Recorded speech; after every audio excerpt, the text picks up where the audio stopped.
lahan asal glasial. Tujuannya yang pertama untuk mengetahui pengertian bentuk lahan glasial, 2. Untuk mengetahui pertumbuhan bentuk lahan morfologi glasial, 3. Untuk mengetahui tipe-tipe glaster, 4. Untuk mengetahui bentuk lahan akibat pendapatan glaster. Yang pertama yaitu pengertian bentuk lahan asal glasial. Bentuk lahan glasial adalah bentuk lahan yang dipengaruhi oleh adanya akumulasi es, salju, atau glaster di suatu wilayah dengan waktu yang lama. Bentang alam glasial adalah bentuk alam yang berhubungan dengan proses glasial, di mana proses glasial itu tenaga yang berpengaruh adalah glaster. Yang kedua yaitu pertumbuhan bentuk lahan morfologi glasial. Pertumbuhan bentuk lahan pada tahap awal diyakini yaitu lembah tertutup oleh salju. Kemudian salju itu mengalami pencairan, di mana setelah mencair lembah kembali menjadi dalam. Beberapa lembah menggantung masuk lembah utama Hoard atau Chiguet. Setelah itu kemudian lembah terisi oleh aluvium. Kemudian setelah fase tersebut lembah menjadi lebih rendah dari muka air laut, sehingga saat pasang air akan masuk ke lembah. Faktor-faktor pendukung terjadinya lahan glasial adalah sebagai berikut. Yang pertama, tingginya tingkat presipitasi.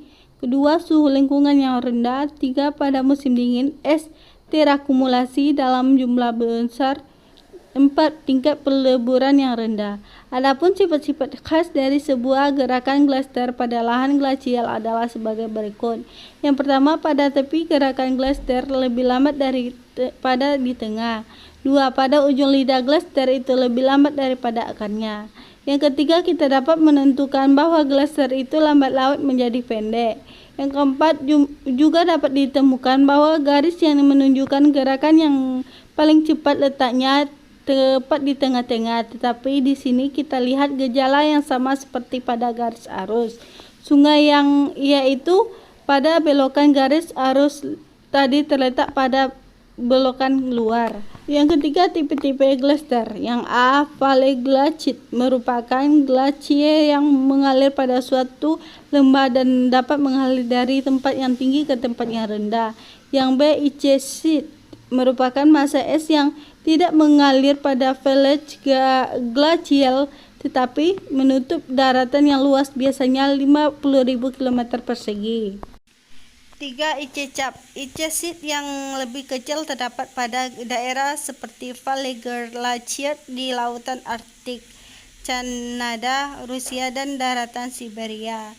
D. Ice berg. Ice sheet yang bergerak ke arah bawah karena pengaruh gravitasi dan akhirnya hilang dalam jumlah yang besar bersamaan relatif tinggi permukaan dan curah hujan. 4. Bentuk lahan akibat pengendapan glaster. Yang pertama, till, merupakan batuan yang hancur dari dinding lembah yang terendapkan mengisi glacier berdasarkan dari ice sheet membawa fragmen batuan yang terkikis. B. Erratic, merupakan es berukuran boulder yang transport oleh es yang berasal dari lapisan batuan yang jauh letaknya. Yang C. Moraine, merupakan til yang terbawa jauh glacial dan tertinggi atau mengendap setelah glacial menyusun. Yang ke E itu drumlin, endapan yang mempunyai bentuk topografi yang kecil dan merupakan oval hill. Drumlin tersusun terutama dari til tetap karangan terdiri dari massa yang berbentuk lensa yang terdiri dari kerikil dan pasir. Yang ke F, Auschwitz, adalah daratan dengan slope rendah hasil pengendapan sungai pencairan es terletak di daratan tubuh glaster. Sedangkan G, kami, adalah bukit-bukit kecil hasil pengendapan dari cairan es. Keberadaan glaster pada sebuah lahan dipengaruhi oleh beberapa faktor agar tetap terjaga dan dapat bertahan. Faktor-faktornya tersebut yaitu yang pertama, tingginya tingkat presipitasi. 2. Suhu lingkungan yang sangat rendah. 3. Pada musim dingin es terakumulasi dalam jumlah yang besar. 4. Pada musim panas tingkat peleburan rendah. Jika keempat faktor tersebut berjalan dengan baik, maka pembentukan bentuk bentang alam glasial akan berjalan lebih cepat dan luas.